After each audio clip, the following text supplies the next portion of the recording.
si Rabi'ah Adawiyah. Nah, sampai kemudian nanti dalam sejarah itu referensinya Alifah, Anissa itu sampai kemudian sampai kemudian ditawarin tuh buat menjadi calon pendamping hidupnya Rabi'ah. Ditawarin satu elok, ditolak. Ditawarin laki-laki kedua elok, ditolak. Ditawarin laki-laki ketiga elok, ditolak. Ditawarin laki-laki keempat elok, ditolak juga. Sampai kemudian mental lah begitu ya. Semua laki-laki yang ditawarkan sebagai pendamping calon pasangan hidupnya itu, sebagai calon suaminya. Diulang karena Rabi'ah tidak ingin hatinya terbelah menjadi dua gitu ya. Hanya buat kholik hatinya itu, tidak boleh buat makhluk. Sampai poin ini. Oke ya. Asyafa, Alifa, Elok, dan teman-teman semua ya. Saya tetap dengan penuh rasa hormat, takzim, takrim kepada beliau Rabi'ah gitu ya, dalam konsep kezuhudannya kita hormati ya dengan konsepnya itu. Saya sebagai guru tetap rekomendasi kepada Asyafa, kepada Alifa, kepada Elok, Anda nanti ngikutin sunnah Rasul, sunnah Nabi. Nabi merekomendasikan kita semua umatnya untuk berpasang-pasangan, untuk menikah. Ya, Asofa nanti udah dewasa, tambah dewasa, Elok tambah dewasa, tambah cantik, Alifa tambah dewasa, tambah cantik, nanti akan dideketin oleh calon lelaki. Diterima dengan segala persyaratan lah ya, dengan segala komunikasi dengan orang tua lah ya. Tapi Alifa, tapi Safa, tapi Elok, jangan berat-berat syaratnya. Nanti kalau syaratnya berat-berat, nggak ada yang deketin beneran. Nah, rupanya gitu ya. Rabi'ah itu saya yakin dengan kecantikan beliau lah ya.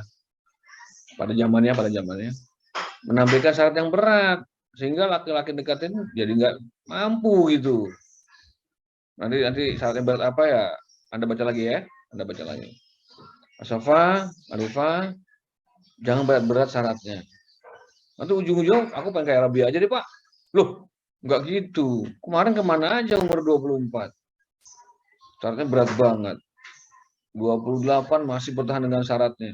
Maunya begini, maunya begitu ya. Kali sebutin dari syaratnya sendiri ya. Umur 33, 38, 40. Waduh.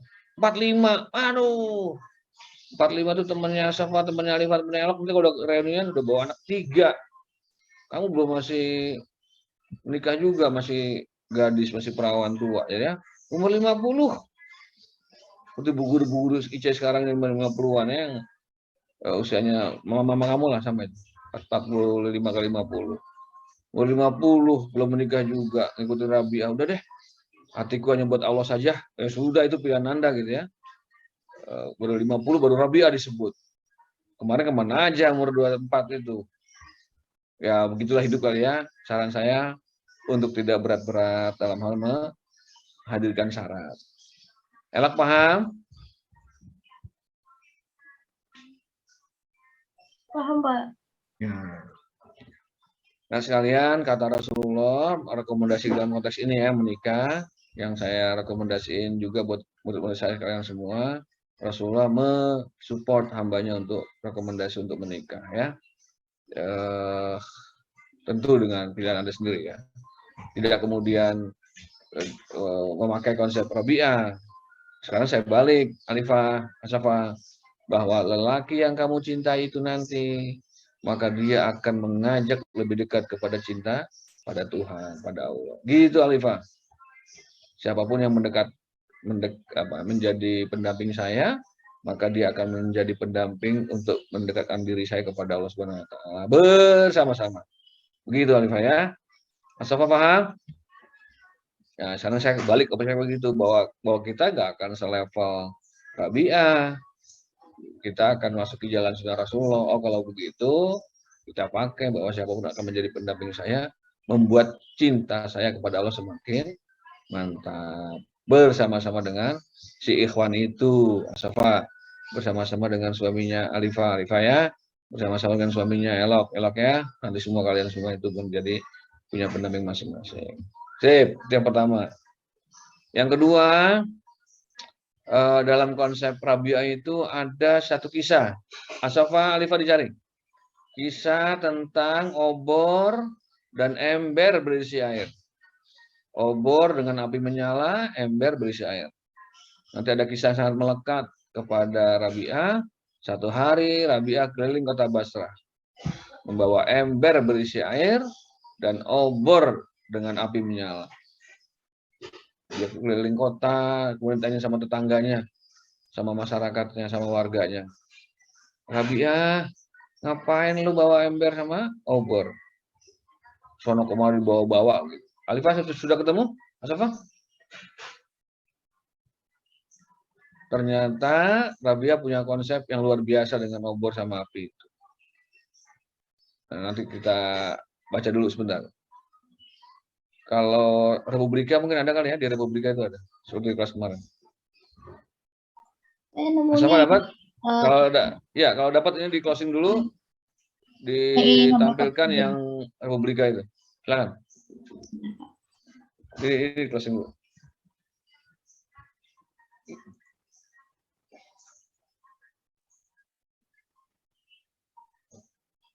Kartika masih bersama kita? Hadir, Pak. Apa yang ada di tampilan laptop kamu sekarang? Share screen Sufi perempuan yang ingin membakar surga, Pak. Ya, siap. Dibaca Alifah.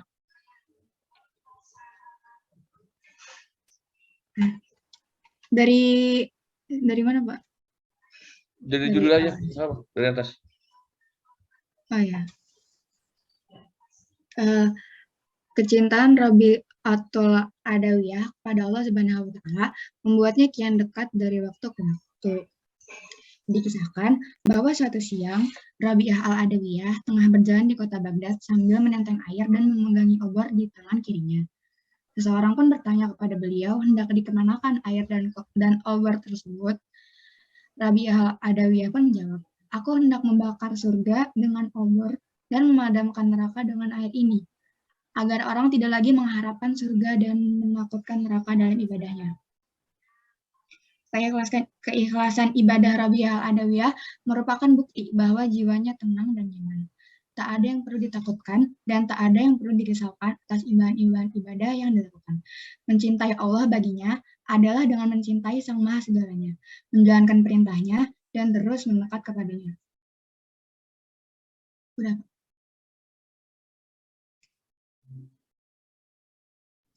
Allah berfirman dalam surat Al-Baqarah, surat Ar-Ra'd ayat 28-29 yang berbunyi, alladzina amanu wa tatma'innu qulubuhum ala bidzikrillahi tatma'innul qulub alladzina amanu wa amilus solihati tubalahum wa husnu ma'ab, yang artinya yaitu orang-orang yang beriman dan hati mereka menjadi tentram dengan mengingat Allah. Ingatlah, hanya mengingat Allah hati menjadi tentram. Orang-orang yang beriman dan mengerjakan kebaikan, mereka... Alifah sebentar, ini di editor Republika ini agak sedikit kekurangan ya. Alladzina amanu wa tatma'innu qulubuhum bizikrillah. Yang hafal Quran baru masuk ini. Ala bizikrillahi tatma'innul qulub. Ini kurang sedikit nih. Saya ulang, alladzina amanu wa tatma'innu qulubuhum bizikrillah. Oke? Nah, ini ada terjemahannya di bawah tuh ya. Baru masuk ala bizikrillahi tatma'innul qulub. Oke, next lanjut. Meragukan ke hikmah. Merebut hikmah keikhlasan ibadah Rabi'ah al-Adawiyah memang terlihat berat bagi hamba seperti kita. Meski masih takut akan neraka dan mengharap surga, keikhlasan ibadah yang dilakukan sang sufi tersebut layak menjadi teladan seluruh umat muslim di dunia atas ibadah-ibadah yang dilakukan.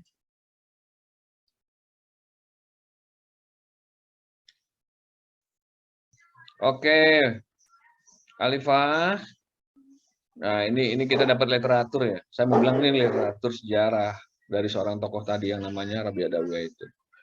eh, satu hari boleh tarik ke atas, satu hari Rabi'ah, mungkin ada menyebut kota Baghdad, ada Basrah ya, yang ini yang Baghdad. Nanti kok lebih valid lagi Anda baca lagi ya, mungkin saya salah, tapi beberapa saya sebutnya ada di Basrah. Membawa ember berisi air di tangan kanan, di tangan kirinya obor dengan api menyala. Ditanya sama masyarakat, mau buat apaan, kamu hendak kemana gitu ya. Kata Rabi'ah, aku akan bakar surga dengan oborku, dan aku akan siram neraka gitu ya, dengan air ember. Agar tidak ada lagi orang yang mengharapkan surga dan neraka dalam menyembah Allah Subhanahu wa Ta'ala. Begitu Alifah. Kata Rabi'ah. Les, nanti ini akan jadi perdebatan ya. Seiring usia kalian nih semakin dewasa, semakin banyak referensi. Kalau saya nih, Alifah sebagai guru kan juga harus lurusin ya. Saya ulang, bahasa saya begini. Oh, Kartika mendengar saya?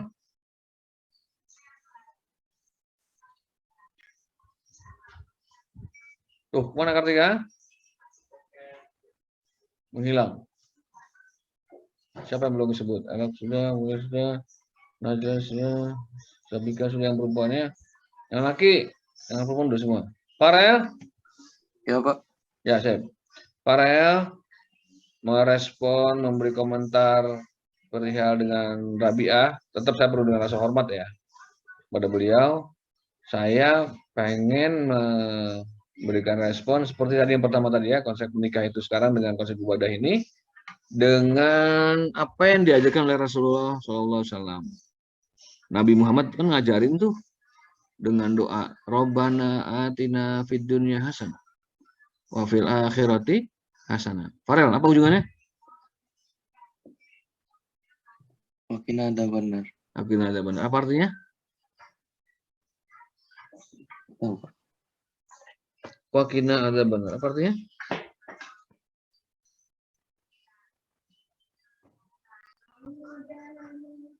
Farel? Nggak tahu, Pak. Wakina ada benar. Halo? Dan kan dibaca tuh. Rabbana atina fid dunya hasanah. Apa artinya? Ayo.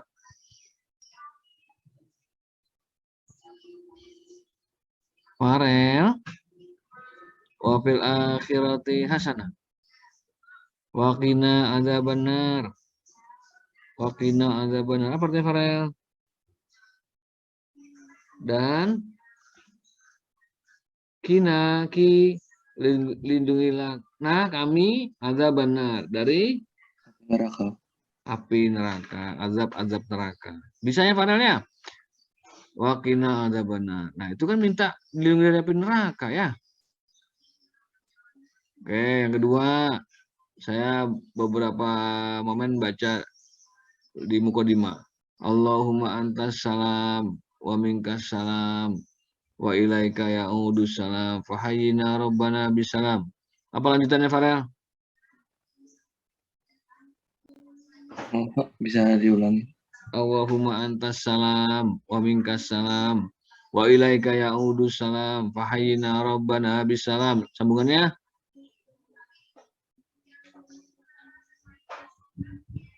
Kan kita baca tuh habis zikir, sholat. Allahumma antas salam wa minkas salam wa ilaika ya'udus salam wa hayyina rabbana bisalam.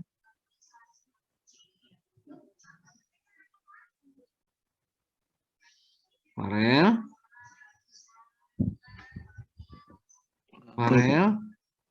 Apa sambungannya? Nggak hafal, Pak. Allahumma, kenapa enggak kan dibaca maghriban? Bantu Pali. Ya Pak, wa adkhilna jannata darussalam ya Pak. Wa Yes. adkhilna jannata darussalam. Mestinya Farel bisa kan? Masa nggak bisa doa itu? Wa adkhilna jannata darussalam. Apa artinya? Pali. Dan masukkanlah Wa adkhilna kami jannata surga darussalam. darussalam. Nama surga itu. Oh, Ya, karena masuk surga itu. Ulangi, wa adkhilnal jannata darussalam. dan masukkanlah kami ke dalam surga Darussalam. Darussalam. Wes, pelan-pelan ya, kita baca doa-doa loh habis maghriban. Ya, ini dengan waktu kalian yang sangat serba salah, ini waktu cuma ketemu 2 bulan kemarin kan, juga ketemu saya gitu. Maksudnya ya ini sudahlah, Anda di rumah ini bingung ngajarinnya kan. Tapi kalau dihafal di maghriban pelan-pelan tahulah ya. Kalau maghriban ya ikut, jangan nggak ikut, nanti nggak tahu ntar diajarin baca doa. Oke, wadkhilnal jannata darussalam. Tuh kan, beda kan sama yang konsep Rabi'ah. Rasulullah ngajarin Alifah tuh, minta masuk surga ya, dimasukin ke dalam surga. Doa lain, wadkhilnal jannata mal abror. Wadkhilnal jannata mal abror. Raihan Fadilah, apa artinya?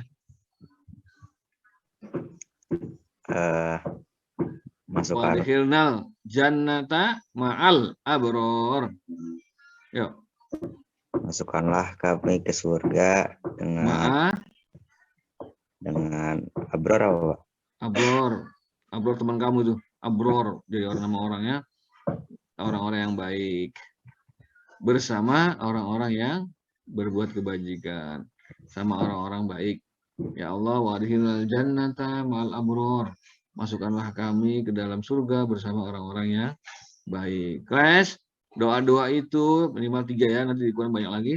Ingin saya ketengahkan dalam konteks bahwa nggak usah malu-malu ibadah sama Allah itu, bahwa kita pengen masuk surga, pengen terhindar dari api neraka. Begitu Alifah. Sementara nih kalau pakai konsepnya Rabi'ah dengan penuh rasa hormat ya tetap ya beliau malu-malu lah gitu ya. Begitu Alifah. Ini yang sedang kita bahas ya. Tetap rasa hormat lah. Bahwa Rabi'ah membuat konsep seperti ini itu sudah levelnya sudah tinggi gitu. Makomnya sudah tinggi nih Alifah, Asafah.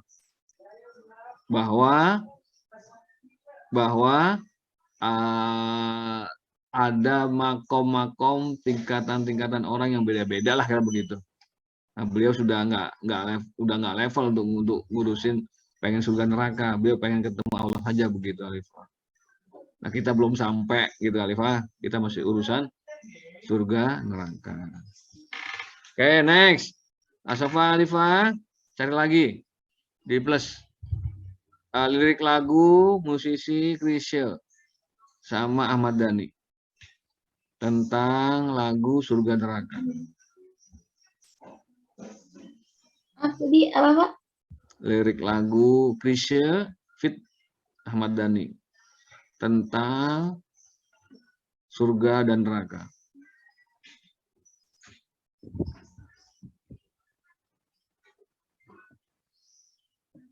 Oh, sip. Alifah, siapa minta siapa mau nyanyi?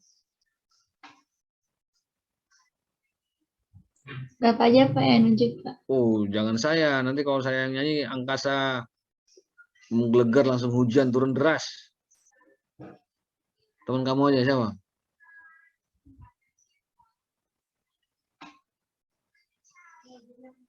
Siapa Alifah? Sambil buka YouTube-nya boleh.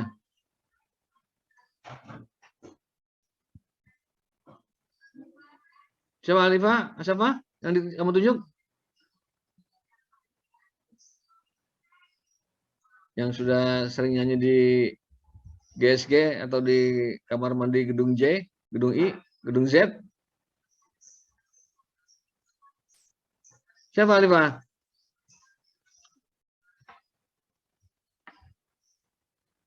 Duh, nggak ada suaranya. Hilang subscribe-nya. Siapa? Subscribe-nya hilang.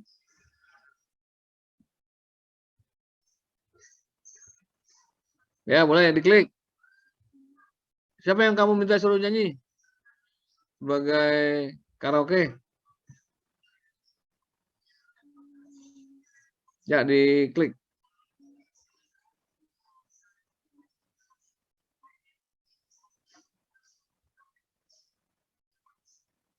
Lagunya kedengeran nggak? Suaranya kedengeran nggak Pak?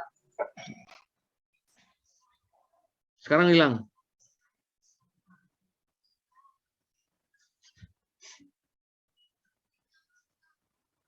Pakai apa itu?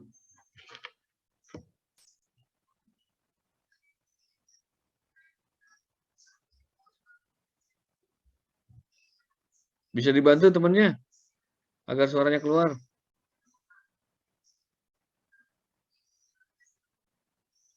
Oh, nggak ada. Sebentar, Pak. Ya, sekilas saja walaupun nggak utuh.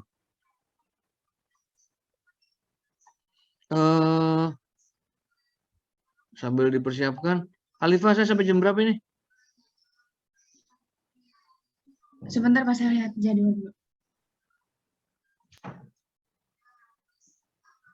Surga jika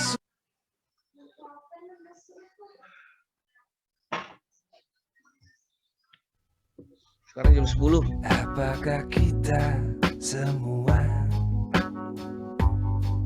benar-benar tulus menyembah padanya,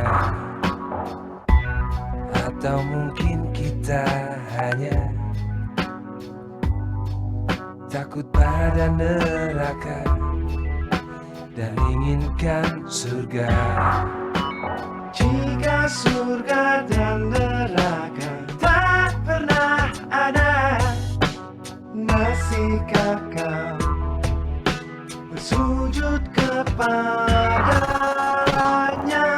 Jika surga dan neraka tak pernah ada, masihkah kau menyebut namanya? Bisakah kita semua benar-benar sujud sepenuh hati?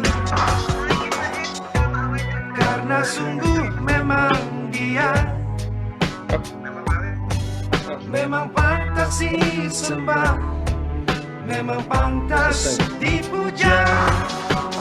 Jika surga dan neraka tak pernah ada, masihkah kau bersujud kepadanya? Jika surga dan neraka tak pernah ada, masihkah kau menyebut namanya? Oke. Sama, makasih. Sip. Balik lagi ke liriknya. Liriknya aja, lirik yang tadi. Guys, ini yang mungkin sudah pernah kalian dengar ya, sebagian atau ada yang belum mendengar. Nanti dinikmati sendiri aja. Asyafa boleh ditampilkan liriknya aja. Adalah gitu ya, saya mau bilang nih. Adalah pengarang lagu ini, penggubah lagu ini, pencipta lagu ini terinspirasi Alifah, Asyafa dengan sosok yang namanya sedang kita bahas ini, yang namanya Rabi Adawiyah itu. Begitu Alifah. Itu cara apa ya? Cara musisi lah. Cara musisi dia berpikir syair lagu, menggubah lagu dari pelajaran-pelajaran. Mungkin dia baca-baca novel, baca-baca buku, referensi. Begitu banyak orang mengupas Rabi'ah, tapi oleh Krisye dan Dani ditarik dalam bentuk syair lagu. Itu yang mau saya pahamkan kepada kalian ya. Cara orang bikin lagu itu cara begitu. Nah, bahasa paragraf kedua itu, jika surga dan neraka tak pernah ada, masihkah kau bersujud padanya, itu kan dia sedang mengambil konsep Rabi'ah gitu.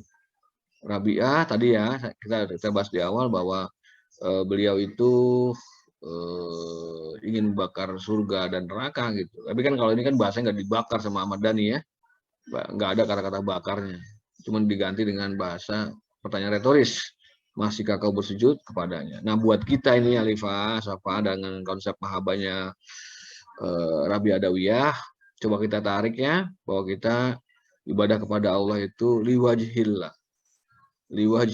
ridha Allah, bahwa Allah mengasih gambaran surga dan agar kita terhindar dari neraka, itu yang kita harapkan dari nilai keikhlasan itu ya. Kalau bahasa ini ada surga nggak ada surga, ada neraka nggak ada neraka, pokoknya Allah begitu Alifah ya. Tadi saya sudah mencoba untuk mengetahui agar lebih seimbang ya, mana yang positifnya, mana kira-kira yang kurang, harus kita pertegas buat diri kita sendiri ya, sebagai hamba Allah yang mungkin belum selevel Rabi'ah. Oke, poin ketiga, terakhir, nama Rabi'ah Alifah, nama Rabi'ah, akhirnya oleh orang Indonesia, balik ke slide kamu boleh, ke PowerPoint, adalah diadopsi ya oleh beberapa orang tua, oleh beberapa bapak ibu menamakan bayinya dengan nama Rabi'ah Adawiyah, begitu Alifah. Ini di closing boleh? Balik ke Canva PowerPoint kamu. Sehingga nama bayinya dinamakan Rabi'ah Adawiyah. Alifah, bapak ibunya kurang paham tuh. Kecuali kalau bayinya anak keempat. Kan Rabi'ah 4. Ya, Rabi'ah. Dia anak keempat, baru namanya dengan Rabi'ah itu. Tapi bisa jadi lebih karena terpesona, Alifah. Lebih karena terkagum-kagum dengan nama Rabi'ah Adawiyah. Yang nanti kalau Rabi'ahnya udah gede, itu bocah bayi, udah dewasa, ya ntar nggak terpedaya dengan dunia. Itu aja sih mungkin yang mau diambil pakai nama Rabi'ah. Jadi kalau tahu sejarah kayak setelah ini, nanti kalau Alifah punya anak keempat, baru namanya Rabi'ah. Nah, pertama Rabi'ah, nggak pas lah nama kedua Rabi'ah. Nggak, nanti kan kalau guru ngerti bahasa Arab, Rabi'ah 4 ya. Nah, oh ternyata emang lebih kepada suka dengan nama itu, bayi itu. Rabi'ah, pakai Al-Adawiyah boleh, pakai Adawiyah langsung nggak apa-apa. Ada pakai koma nggak apa juga, pakai koma nggak apa-apa juga, nggak pakai nggak apa-apa. Rabi'ah Adawiyah, orang paham. Maksudnya merujuk kepada tokoh sufi ini. Dasar orang Indonesia, Alifah, kalau udah mulai gedean dikit, manggilnya apa coba? Rara. Manggilnya Wia, Yayah. Manggilnya Ada. Manggilnya Bia. Nah, macam-macam orang lah ya. Itu selera lagi itu. Kalau manggil Rabi'ah, orang terlalu rumit juga ya, panjang Rabi'ah. Ya sama dengan nama-nama tokoh karismatik zaman dulu, nanti kita ketemu nama-nama lain ya setelah ini, juga menjadi nama bayi-bayi Indonesia. Oke? Lanjut, yang ketiga. Bapak Alifah, tadi maaf, jam pelajaran Bapak karena kepotong istirahat sampai jam 10.30. Mepet nih, nggak keburu. Lanjut ya. Sudah dapatnya ya, lanjut. Ya, untuk yang tokoh ketiga ada Imam Al-Ghazali. Ini biografi singkatnya. Jadi nama lengkap beliau adalah Hujatul Islam Abu Hamid Muhammad bin Muhammad ibnu Muhammad Al-Ghazali At-Tusi Al-Nasyaburi Al-Faqih Al-Sufi Al-Syafi'i Al-Asy'ari. Beliau ini berguru sama banyak guru, tapi beberapa di antaranya adalah Syekh Ahmad bin Muhammad, Imam Abu Nasr Al-Ismaili di Jordan, dan di kota Nisabur berguru dengan Haramain Al-Juwaini. Imam Al-Ghazali lahir pada tahun 450 Hijriah di kota Tus dan wafat pada hari Senin tanggal 14 Jumadil Akhir tahun 505 Hijriah di kota Tus. Beliau ini telah menulis sebanyak 457 kitab, tapi di antaranya yang terkenal atau monumental adalah kitab Ihya Ulumuddin atau menghidupkan kembali ilmu-ilmu agama. Kitab-kitab lainnya itu Mukasyafah Al-Qulub, Mizan Al-Amal, Kimia As-Sa'adah, Mishkat Al-Anwar, Minhaj Al-Abidin, Bidayah Al-Hidayah, Al-Ulum Al-Laduniyah, dan lainnya. Selanjutnya, inti ajaran dari Imam Al-Ghazali ini, puncak tujuan tasawuf bagi Imam Al-Ghazali adalah al-qurb atau kedekatan dengan Allah. Menurut Imam Al-Ghazali, seorang murid yang menempuh jalan sufi harus konsisten dalam menjalani hidup, menyendiri, diam, menahan lapar, dan tidak tidur pada malam hari untuk membina kalbunya.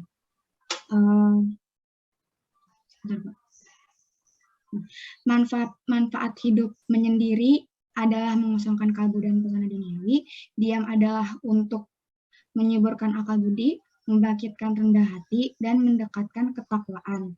Lalu rasa lapar adalah mencerahkan kalbu, sementara terjaga pada malam hari adalah untuk menjernihkan dan mencemerlangkan.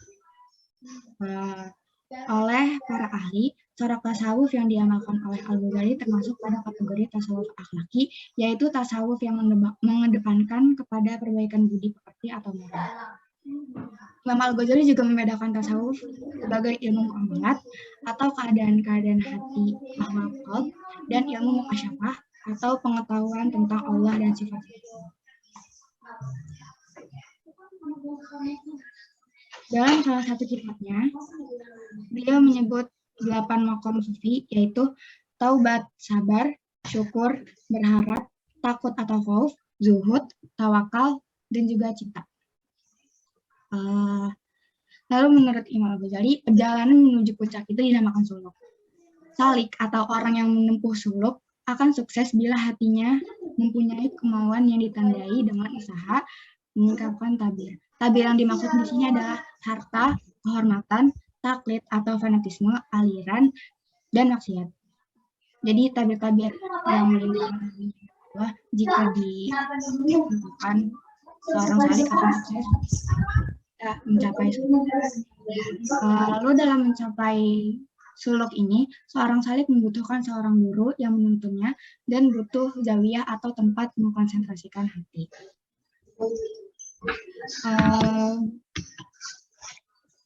Selain itu, si salik atau orang yang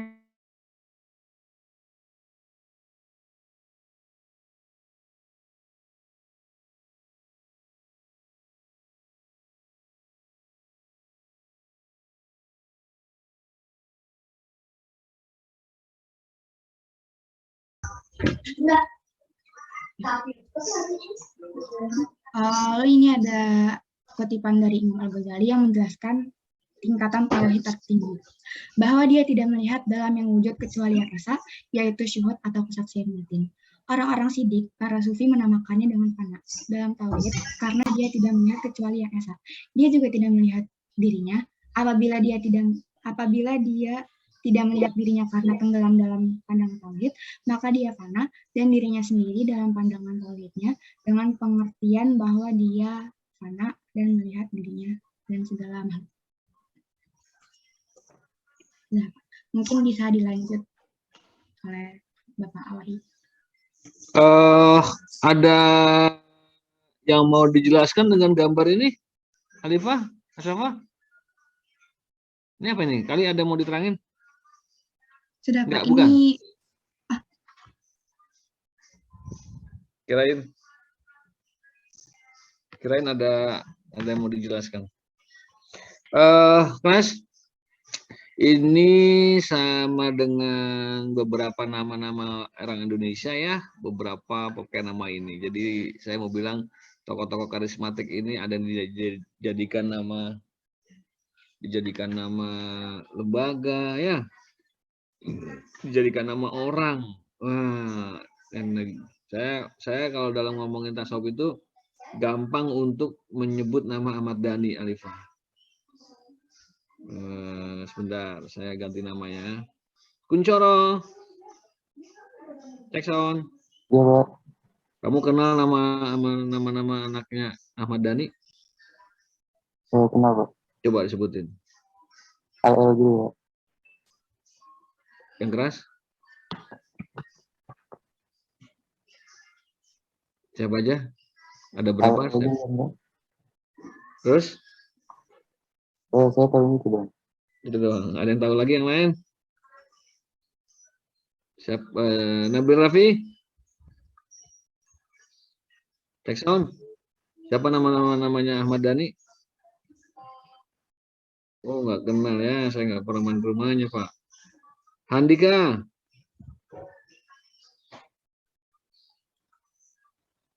Siapa belum disebut nih? Handika? Baskara? Tahu? Ya Pak, anaknya Ahmad Dhani ya Pak. Ya. Ada 3 Pak. Wes, mantap. Satu. Aduh, tahunya nama panggilannya aja Pak. Ada Al, ada L, ada Dul. Yang Dul ini Abdul Qadir Jailani. Nah, yang duanya? Al-Ghazali. Satunya lupa Pak. Lupa Pak. Asyafa sambil cari di Google lagi tuh. Alifah. Namanya Ahmad Dhani itu ya. Ahmad Al-Ghazali. Jalaluddin Rumi. Jalaluddin Al-Rumi, kemudian yang ketiga ini Abdul Qadir Jailani. Dasar orang Indonesia ya, manggilnya yang gampang-gampang aja deh. Al yang pertama, L yang kedua, Dul yang ketiga. Bapaknya manggil begitu mau bagaimana, gitu ya? Al, L, Dul. Nah, ketiga-tiganya nih Asafa Baskara. Nah, setelah mempelajari dua tokoh terakhir ini, kamu akan tahu bahwa mereka adalah tokoh-tokoh sufi, Asafa. Yang pertama dari Al-Ghazali itu anak pertamanya. Kan luar biasa ini. Dia pakai nama Ahmad Al-Ghazali, nama anaknya itu. Nama asli di sini kan kita nyebutnya Hujatul Islam Abu Hamid Muhammad bin Muhammad Ibnu Muhammad Al-Ghazali, gitu ya. Namanya panjang lah. Kita nyebutnya Imam Ghazali, Imam Al-Ghazali orang Indonesia. Saya mau bilang begini, Mas Kal. Berarti bapaknya atau ibunya, orang tuanya itu, dia sudah punya referensi ketika mau menamakan anaknya demikian. Kenapa dinamain Baskara? Oh, orang tuanya tahu lah, mengutip kemana, merujuk kemana begitu. Kenapa orang tuanya menamain Elok? Oh, begitulah asbabun nuzulnya, kira begitulah. Kenapa Alifah? Kenapa Al-Ghazali? Kenapa Al-Rumi? Kenapa Abdul Qadir? Oh, berarti memang bapaknya pembaca tokoh-tokoh itu, Alifah. Bapaknya senang dengan tokoh-tokoh sufi. Al-Ghazali ini yang pertama ya, nanti Al-Rumi. Al-Rumi juga tokoh sufi, cuma nggak masuk dalam 4 yang kita bahas. Abdul Qadir Jailani masuk lagi tuh. Nanti pada tokoh yang keempat yang mau kita bahas. Nah, saya mau bilang bahwa berarti bapaknya pembaca kitab tuh Alifah. Pada masanya dulu ya. Dia terpesona dengan tokoh-tokoh karismatik itu. Dinamain deh ketika bayi pertama Al-Ghazali. Merujuk ya. Yang kedua Al-Rumi. Yang ketiga Abdul Qadir Jailani. Ternyata emang orang soleh. Nah, nggak tahu kalau ada anak keempat. Ternyata emang anaknya 3 tuh ya. Sudah gede tuh bayi. Al-Dul biar gampang deh. Lebih unik gitu ya. Ada ciri khasnya. Nah, bahwa sekarang mereka bertiga, Anda baca sekilas lewat dunia maya, posisinya tidak lagi seperti para sufi yang sedang dikaji-kaji itu, bisa jadi nanti ketika sudah tua berubah itu Alifah. Sekarang mungkin masih hedonis, selebritis, gaya hidupnya metropolis, gitu ya. Nanti pada masanya, pada masa sudah, mungkin rata-rata sufi begitu Alifah. Termasuk Ibrahim bin Adham itu yang tadi saya sebut di awal. Mereka sudah bergelimang harta, sudah selesai dengan urusan dunia, jenuh, bosan, kayak berlimpah begitu. Sampai kuda dikasih, senjata dikasih ke orang-orang pengawal rajanya, udah bosan. Akhirnya dia menyendiri untuk berasik masuk dengan Tuhan, begitu bahasanya. Itu mudah-mudahan begitu kali rata-rata ya. Orang kalau udah tuaan dikit, ya udahlah bahasanya cuman bahasa kita zikir gitu aja. Rata-rata begitu Alifah. Kalau udah ngomongin sufi itu begitu. Masa muda sampai dia sudah bersentuh dengan dunia, tuanya sudah urusan akhirat. Rata-rata demikian. Nah, Al-Ghazali ini slide berikutnya mengetengahkan tentang akhlak terpuji ya, sehingga memang dalam kajian-kajian kitab-kitab materi akhlak itu banyak merujuk ke Imam Al-Ghazali lewat buku kitab Ihya Ulumuddin. Begitu Alifah. Oke, tadi ada bahasa Al-Qurub, boleh di next. Mengajak pembacanya untuk mendekatkan diri pada Allah. Nah, ini pada poin ini kemarin kita sudah sedikit bersentuhan dengan bahasa tasawuf bagi 3 ya.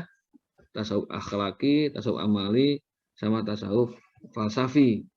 Nah, yang kita tekunin ini Alifah, teman-teman, yang berbau akhlaki sama yang amali deh paling aman gitu ya. Sudah diaplikasikan sebenarnya kita semua. Cuman teorinya apa nah baru ketahuan sekarang.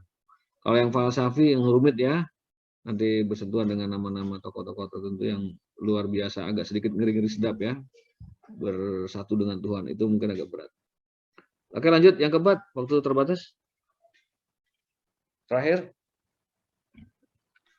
Yang terakhir ada ajaran tasawuf Syekh Abdul Qadir Al-Jailani. Ya mungkin buat yang keempat ini udah nggak asing namanya, karena menurut saya udah sering disebut di mana. Oke, lanjut. Biografi singkatnya, yang pertama ibunya adalah Ummu Al-Khair atau ibunya kan Fatimah binti Abu Abdillah As-Sulami, seorang ibu yang banyak memiliki karamah dan Allah. Yang kedua, beliau lahir pada pertengahan bulan Ramadan tahun 471 Hijriah di Kampung Jalan. Beliau ini berguru pada Abu Al-Wafa Ali bin Uqayl Al-Hambali, Abu Khattab Mahfuz Al-Halwazani Al-Hanbali, Abu Ghalib Muhammad bin Hasan Al-Baqalani, Abu Sa'ad Al-Muharini, Abu Zakaria Yahya bin Ali At-Tibrizi, dan Sahib Hamad Ad-Dabnas. Beliau ini menjadi tokoh utama dalam mazhab Hambali sehingga menjadi rujukan dalam mazhab ini. Inti ajaran beliau itu mencari hakikat kebenaran dan mewujudkan manusia yang dapat mencapai makom ma'rifat kepada Allah. Tasawuf yang dikembangkan oleh Syekh Abdul Qadir termasuk tasawuf ahlaki yang tadi sama kayak Imam Al-Ghazali. Syekh Abdul Qadir melihat ajaran Islam dari dua sisi, yaitu lahir dan batin. Lahir artinya aspek formal ajaran fikih, sementara yang dimaksud ajaran batin adalah tasawuf. Ia juga berpendapat bahwa bersuci terbagi menjadi dua. Pertama, penyucian diri secara lahiriah dengan wudhu atau mandi. Yang kedua, penyucian diri secara batiniah yang diawali dengan kesadaran akan dosa yang dilanjutkan dengan penyesalan. Kesucian batin ini dapat hilang oleh para perburuk manusia. Lanjut. Jadi ada satu kisah dari Syekh Abdul Qadir sebentar. Ini sih.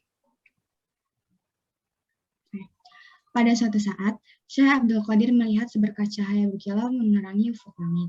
Dalam cahaya itu, ada sesuatu yang menampakkan diri seraya berkata, "Wahai Abdul Qadir, aku adalah Tuhanmu.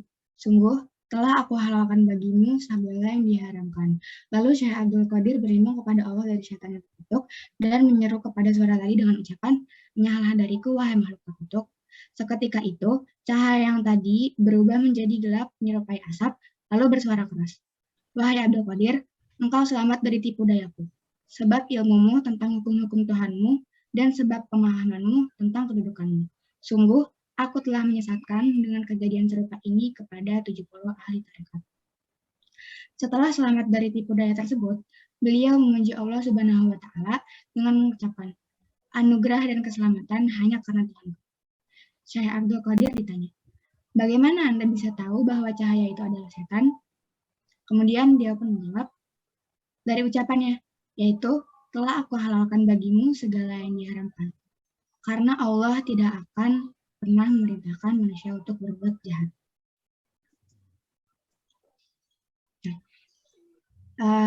Lalu ada kutipan dari Syekh Abdul Qadir.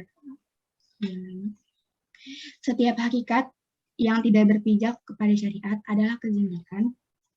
Terbanglah kepada Tuhanmu dengan dua sayapmu, yaitu Alkitab dan As-Sunnah." Ya. Jadi intinya, Syekh Abdul Qadir berhasil memadukan syariat dan hakikat secara sinergis, serta berpedoman kepada Al-Quran dan Al-Hadis secara konsisten. Ya, udah Pak. Ini habis ya. Makasih terlebih dahulu Alifah dan Safa. Temannya ada yang japri saya sakit di chat ini ya. Sehingga mundur dulu. Saya mau review sedikit tentang kalau secara gambar grafis Alifah. Coba kamu buka deh. Ini closing. Cari tokoh Abdul Qadir Jailani. Selalu yang udah tua gitu ya. Dengan segala variasinya lah gitu, dengan gambar-gambar para orang-orang soleh itu yang dilukis ya. Ini kan imajinasi pelukis ya, bahwa bagaimana Abdul Qadir Jailani sebenarnya pada masanya di abad 3 atau 4 itu ya, Hijriah, ya kita nggak tahu. Tapi selalu yang lebih tua nih Alifah, nyaris lebih tua semua dengan face Timur Tengah, pakai peci yang ada garis putihnya gitu ya, menciri khas beliau gitu. Nah, model begini. Ya selalu begini deh. Ya tentu jenggot nggak begitu amat kali ya, putih-putihnya walau lebih sok. Tapi itu sudah melegenda, ya sudahlah. Gitu. Sama Wali Songo juga sama. sehingga kemudian dijual dalam bentuk poster Arifah di pinggir-pinggir masjid, di kampung-kampung di daerah itu, di toko-toko buku. Orang menganggap itu Wali Songo. Sama kayak Gina Berkode Jalan, pakai peci yang beginian ya, menciri khaskannya begitu. Selebihnya walau bisawab. Kalau saya mau bilang begini, nggak usah dipaksain deh untuk meyakini figur seseorang lewat gambar-gambar ini. Sudah, ini kan yang ada grafisnya, lukisnya ada di juga orang Timur Tengah ya. Kemudian diadopsi, gambarnya ada sebelum ada internet ya, gambarnya ada di poster-poster di daerah. Kemudian lepas tahun 90, tahun 2000, ketika Google sudah mulai mewabah, gambar-gambar itu ada di mana-mana, orang semakin melekat kayak begini akhirnya dia tahu. Kalau alam bisawab ya, saya tidak memaksakan dengan gambar-gambar seperti ini, biar saja. Ini cerita dari para pengagumnya, penulisnya, dia menggambarkan sama semua. Dengan Wali Songo juga sama, kemudian difigurkan seperti itu oleh para pelukis pada masa-masa mungkin lukisan tahun 80-an kali ya, atau 70-an, kemudian sampai kemari. Lagi-lagi Alifah semua dalam face yang agak sedikit sepuh ya, tidak ada masa mudanya begitu. Gambar-gambar lukisan seperti ini. Nah, sekalian, ajaran yang disampaikan tadi oleh temannya itu lewat tampilan ringkasan mengajak kita sampai pada level tasawuf amali dan akhlaki ya, untuk menata diri, perbaikan spiritual, juga orientasi moral yang kemudian menjadi fokus buat mereka. Pada bagian ini kita mau di closing. Masih 10 menit, boleh ditutup, Alifah? Kalau nanti saya nambah dikit nggak apa ya, biar nanti adil sama kelas lain. Saya mau pakai ini, bisa kelihatan kah? Apa yang ada, Alifah? File-file ya? Iya, Pak. Ini keluar, berubah kah? Berubah? Belum, Pak, masih file. Oh, gimana caranya? Berarti harus dari awal ini. Harus dibuka dulu filenya berarti ya. Kalau ini, berarti satu-satu nih. Sekarang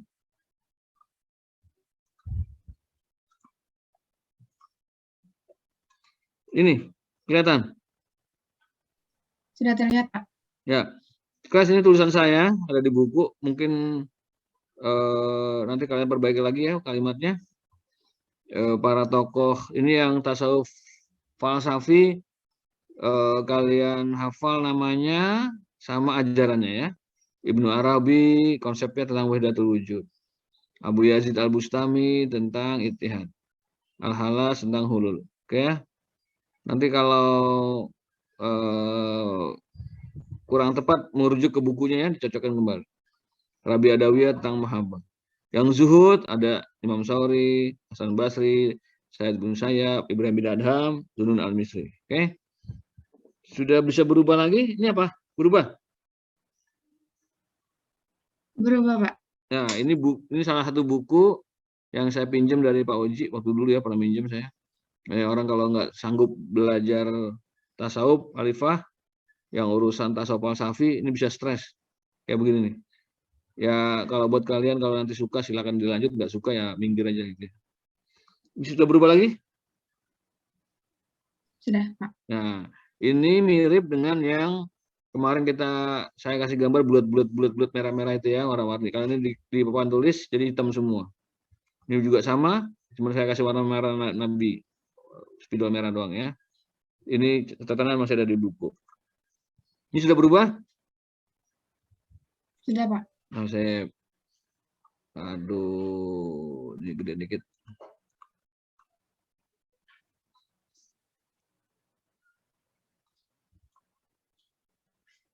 Oke. Babun. Siapa membaca nih? Saya pakai ini ya. Rehan, Baskara sudah semua ya? Siapa yang belum disebut namanya? Arya Nafa. Ya, Pak. Ya, baca. Tuh, waktunya habis nih. Dari babun, Pak. Ya. Babun. Fi dzikri masyayikhi hadhihi thariqah. Wa ma yadullu min sirihim siyarihim wa aqwalihim ala ta'zimis syariah. Wih, canggih Ariel. Dari mana nih Apanya? MTS-nya? Dari Al-Qalam, Pak. Oh, bisa. Lanjut. Artiin. A'lamu Bab. Arti dulu. Bab. Oh, saya arti deh kalau ini deh. Bab tentang penyebutan masyayikh, syekh, orang-orang hadits tarikat ini. Dan apa-apa yang ditunjukkan min dari siarihim, perjalanan hidup mereka, wa aqwalihim, ucapan-ucapan mereka, pemikiran mereka dalam hal pengagungan syariat Islam. Oke, lanjut. Nah, Nafal. I'lamu rahimakumullah ta'ala annal muslimina ba'da Rasulillahi sallallahu alaihi wasallam lam yutasamma afadiluhum fi asrihim tasmiyati alam. Siwa sohibata suhubati Rasulullah sallallahu alaihi wasallam la fadilata fauqaha faqila lahum as-sahabah. Weh, cakep Arya. Bagus. Guys, i'lamu, ketahuilah. Arya mau nyoba ngertiin? Enggak. Rahimakumullah Allah. Ini dia nih. Ini cara menyapa pembaca. Semoga Allah merahmati kalian. Ketahuilah pembaca sekalian, semoga kalian dirahmati Allah. Bahasa lisan di khutbah itu begini Arya. Hadirin rahimakumullah. Nah, begitu. Jadi kalau nulis buku itu ada doa buat pembacanya. Kalau di Indonesia pembaca yang budiman deh, kayak gitu ya. Ketahuilah pembaca sekalian, semoga Anda dirahmati Allah. Sungguhnya orang-orang Muslim. Lanjut. Sungguhnya orang Muslim setelah Rasulullah SAW tidak pernah lam yutasama, belum disebutkan para pemuka, orang-orang fadilah ya, pemuka mereka. Fi asrihim, kurang tahu. Fi asrun, wal asri.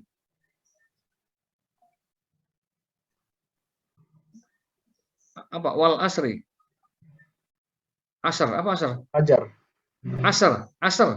Wal asri innal insan, apa al asar? Demi asar. Lupa Pak. Masa. Asar. Pada masa mereka tidaklah dinamakan para pemuka, orang-orang terkemuka pada masanya itu disebut dengan sebutan alam, sesuatu, benda. Arya, alam itu misalnya ini, masjidun, baitun, kolamun, meja, maktabun, kursiun, pulpen, kolamun. Oke? Kalau orang ustazun, tilmizun. Kalau tempat ruang waktu, matbahun, gitu ya. Semua benda-benda itu namanya dalam bahasa Arab namanya alam. Seorang, sebutan sesuatu ya. Tidaklah disebut para orang termuka di zamannya dengan sebutan nama-nama tertentu. Siwa, selain dengan sebutan suhbati Rasul, orang-orang yang menemani Rasulullah. Maka la fadilata qaha, enggak ada lagi yang lebih bagus di atasnya itu untuk menyebut nama-nama orang ini. Faqilalahum, maka disebutlah bagi mereka dengan nama sebutan sahabat. Oke ya, diingat kemarin yang saya kasih warna-warni bulat-bulat itu. Sabika bisa baca? Aduh, nggak ada suaranya. Andika. Andika tidak ada di ruangan. Farel, Ada Pak, ada Pak. Maaf, sorry. silakan. Ya Pak.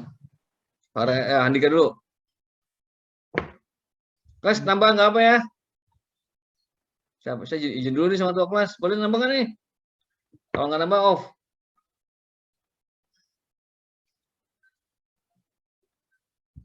Vali, Ya Pak, boleh nambah atau enggak? lanjutin aja Pak, nggak apa-apa. Semangat. Setelah ini kapan? 10.45 nanti Pak Siri Imam, bahasa Inggris. Oh. Alifan nambah dulu ya. Lanjut ya, udah dikasih izin sama Vali. Tanggung nih. Tapi saya tetap biar adil, kalian baca dulu. Andika. Nah, kalau membaca saya yang pinter nih. Silakan Andika. Duh, Andika enggak. Lanjut Andika, lanjut. Ada ke dalam mikrofon kah? Yang bagian mana Pak? Maaf. Ini nak, nih. Walama. Walamma adroka Hum ahil ahlu. ahlul asri astania Asani. Sumia. dunia man sohiba astohabat atabiin Jago. Lanjut. waro aufi dalika usrif Asrofa. asrofa Simatan. simatan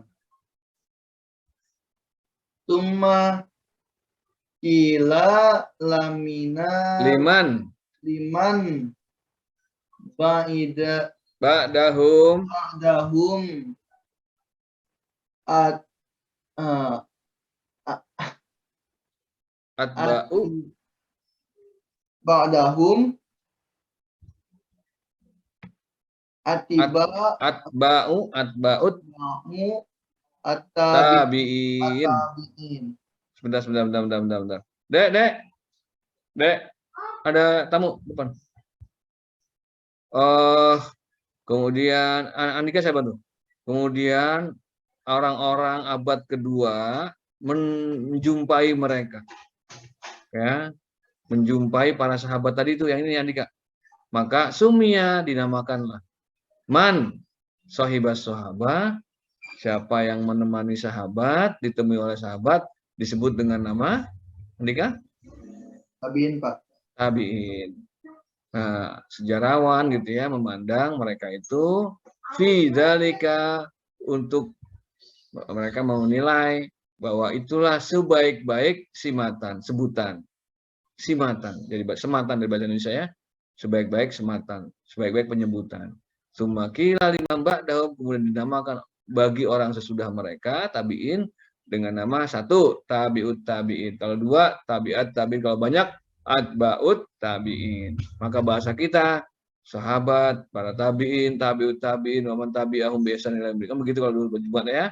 Atbaut tabiin ini jamaknya atbaut tabiin. Kemarin saya sebut di warna-warni pulpen itu sahabat, tabiin, tabiut tabiin, tabiut tabiin, terlalu rumit untuk pakai bahasa tabiut atbaut tabiin itu. Oke?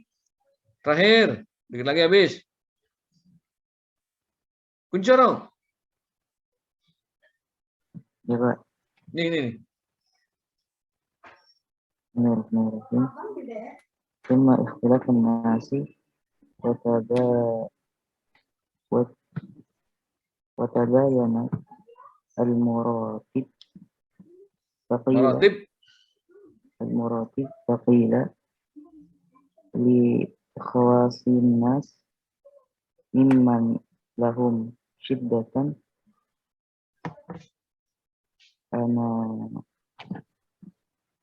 ana yatun bi amrin kinayatun bi amrin az-zahadu wal ubadu Ya.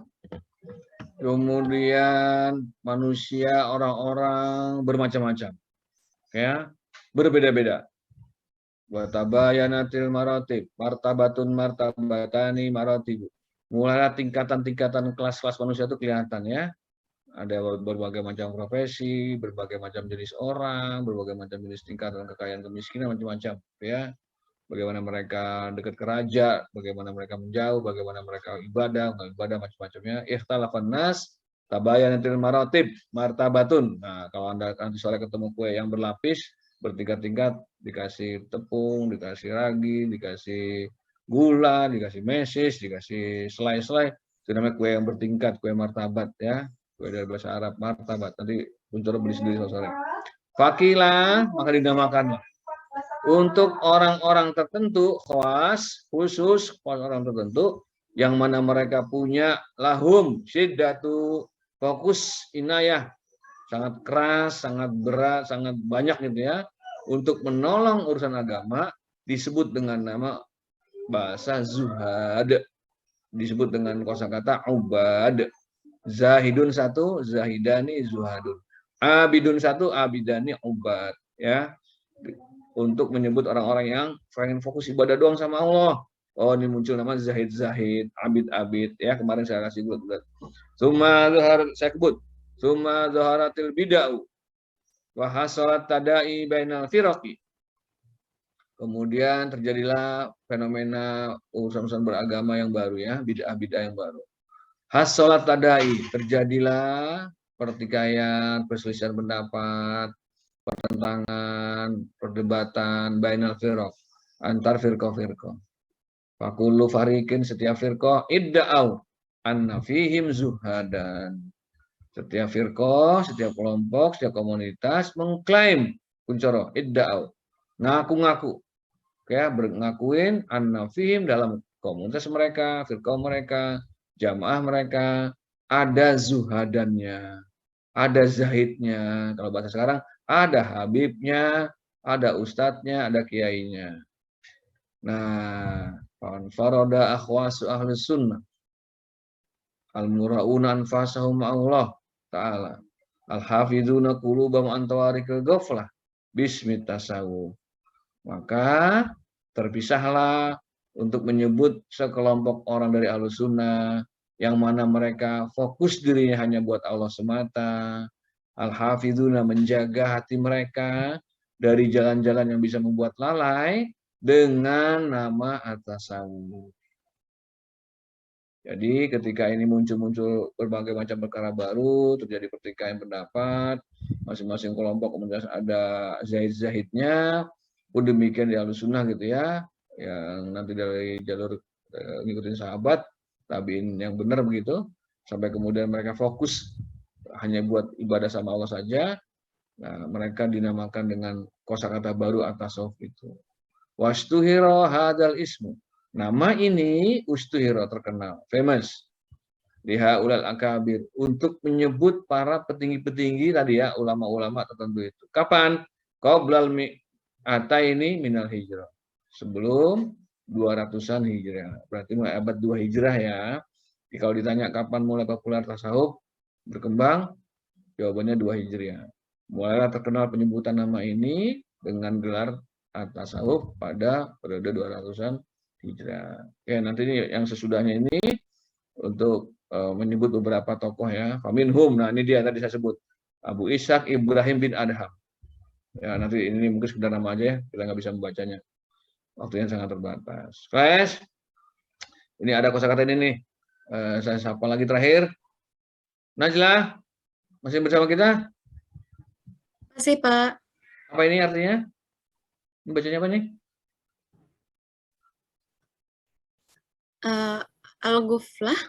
Al-Ghuflah, sip. Tadi apa artinya? Antawarikil ghaflah, dari jalan-jalan yang membuat lalai, ghafilin ya, ghaflah. Dulu zaman Belanda, kemerdekaan awal gitu ya, orang punya permainan di kampung-kampung tuh, kertasnya kecil, ada dot 1, dot 2, dot 3, dot 4, dot 5, dot 6. Kanan kiri atas bawah. Ada yang 6 plus 0, 6 plus 1, 2. Ini permainan enak banget Najla. Mainnya berdua, bertiga, berempat. Kalau menang pengen menang lagi. Kalau kalah penasaran pengen menang. Seterusnya apalagi berbau pakai uang. Oh, ternyata permainan yang sangat mengasihkan. Mainnya di pos ronda kalau zaman-zaman dulu gitu ya. Wah, ternyata permainan bikin lalai. Bikin asik. Orang Betawi nyebutnya permainan gaplay, goflah, goplay itu. Nah, sekarang gaplaynya sudah berubah, udah nggak populer di masyarakat. Gaplay sudah berubah dalam bentuk jet-jet, goflah. Jadi kalau ada permainan yang bikin lalai hati manusia untuk ibadah sama Allah, itu torikul goflah ya, permainan dari yang bisa membuat lalai ibadah kepada Allah. Goflah. Gitu Najla. Iya, Pak. Saya lagi ngejayus ya. Kalau di kelas ketawa ini, karena di kelas susah ketawanya. Nah sekalian, saya closing, nanti biar nggak terlalu makan waktu banyak. Demikian pertemuan hari ini, mudah-mudahan berkah dan menyenangkan ya. Saya mendoakan biar yang sakit sembuh. Biar yang sakit sembuh. Ya masih ada guru-guru kalian yang juga positif ya. Bisa barusan WA juga ada beberapa teman yang positif masing-masing. Ya untuk beberapa hari ke depan lah biar nanti pulih kembali. Mudah-mudahan ketemu di minggu ketiga atau keempat Maret kalian datang lagi ke IJA ya. Mudah-mudahan. Subhanakallahumma rabbana bihamdika asyhadu an la ilaha illa anta astaghfiruka wa atubu ilaik. Salah Alifah, Safa, nanti langsung bikin soalnya ya. Kirim di Google Drive kalian dan kirim ke email saya. Sama Baik, Pak. PPT-nya. Pekan depan kita masuk 11 sama 5 ya. Siap-siap. 11 dan 5. Wassalamualaikum warahmatullahi wabarakatuh. Waalaikumsalam. Waalaikumsalam warahmatullahi wabarakatuh. 3, 2, 1. Terima kasih, Pak. Bye. Wali kelas siapa? Alifah? Wali kelas